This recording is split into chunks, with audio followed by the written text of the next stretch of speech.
It was called the 1954 Granada Treaty, which basically made the agreement that the aliens involved could take some cows now and then and also test their implanting techniques on a few select human beings. But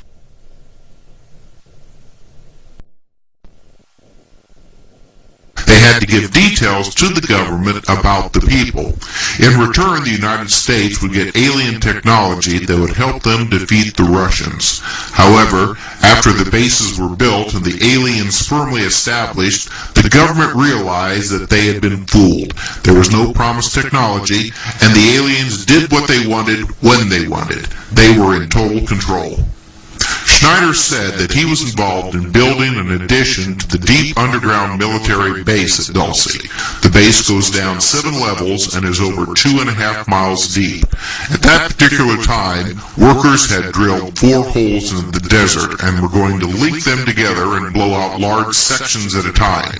Schneider's job was to go down the holes and check the rock samples and recommend the explosives to deal with the particular rock. As the crew was headed down, they found themselves amidst a large cavern that was full of creatures known as large greys. Schneider says that they had surprised a whole underground base of existing aliens. Later, they found out that the creatures had been living on our planet for a long time, perhaps 1 million years.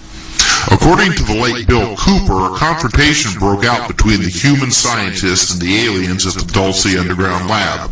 The aliens took the scientists hostage, and Delta forces were sent in to free them, but they were no match for the aliens' weapons. 66 people were killed during this action. As a result, we withdrew all joint projects for at least 2 years.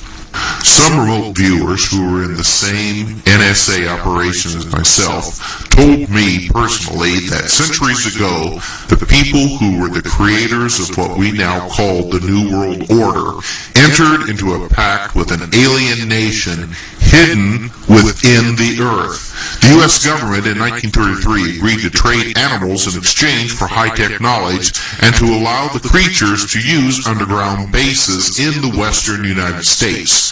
A special group was formed to deal with these alien beings. In the 1940s, these creatures began shifting their focus of operations from Central and South America to the United States. These creatures could be the same beings who were in contact and helping the German Nazis. Now they are slowly spreading like cancer to the United States. Skeptics have expressed doubts about the existence of secret underground bases. They always ask, where's all the dirt? Well, one method of tunneling that has been available to the military since the 1950s and is now just being considered for public use is nuclear tunnel boring. The method for tunneling involves melting rock using a machine in which the molten material can be disposed adjacent to the boring zone in cracks in the rock and as a glassy wall lining of the formed tunnel. The heat source can be electrical or nuclear, but for deep drilling, a nuclear reactor is preferred. This amazing boring device is capable of drilling at depths totally inaccessible with previous drilling techniques. The stories that surround the secret underground bases and tunnels all seem to be connected to a thread involving the same types of alleged UFO entities, namely the Greys and reptilians. These are beings that are fairly recent to the UFO scene, emerging as the dominant creatures associated with UFOs sometime in the early 1970s.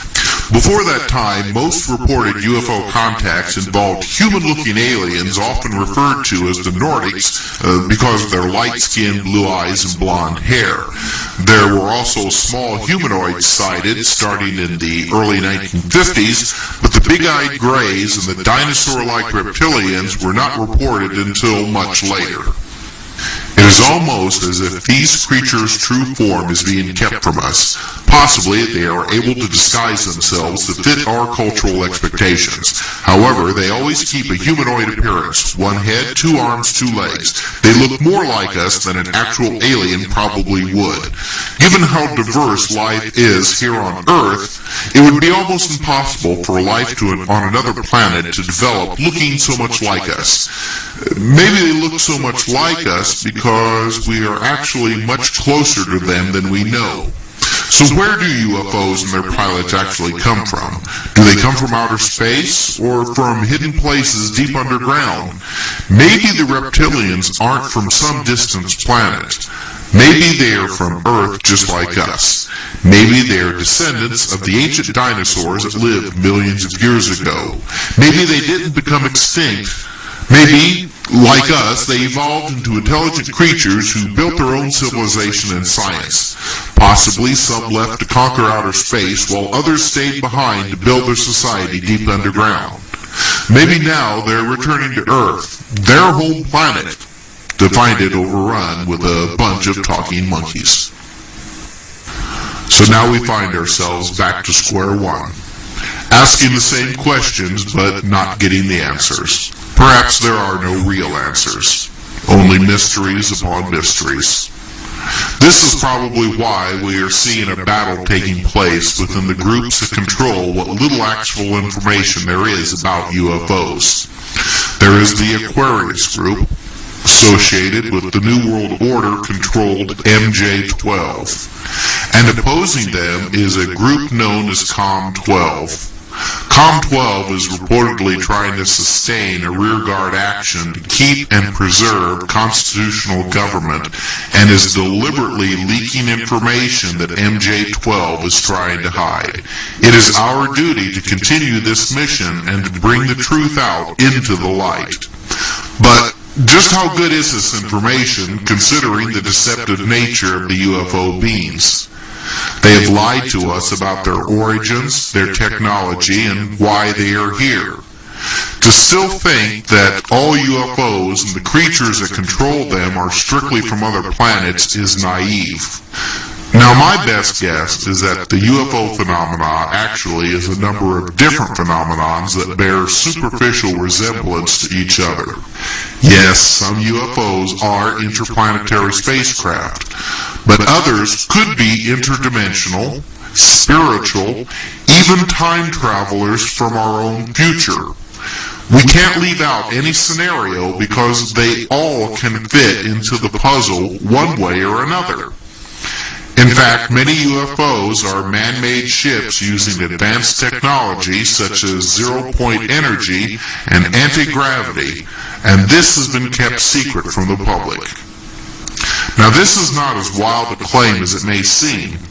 As far back as the early 1900s, the great genius Nikola Tesla, who gave us our modern electrical technologies, discovered how to tap into the abundant natural energies that permeate the universe. His discoveries eventually resulted in the first experiments in time travel and anti-gravity. Of course, Tesla claimed that in 1899 he received radio signals from what he said could have been intelligent creatures not of this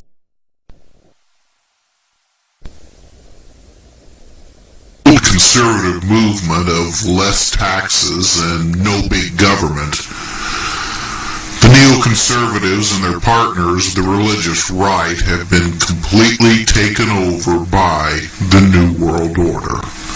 Their mission, to use the military might of the United States to dominate the world.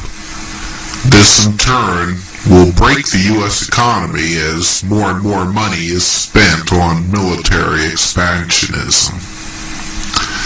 Now, the citizens of the United States will be forced to live in constant fear as government operatives, disguised as foreign terrorists, conduct terrorist operations throughout the country. The conservative administration will declare martial law and abolish all political parties, except for the conservatives. It's happening right now. Just listen to talk radio or read some of the books being released by the conservative mouthpieces. Most glorify the ultra-right movement and denounce the Democrats as treasonous.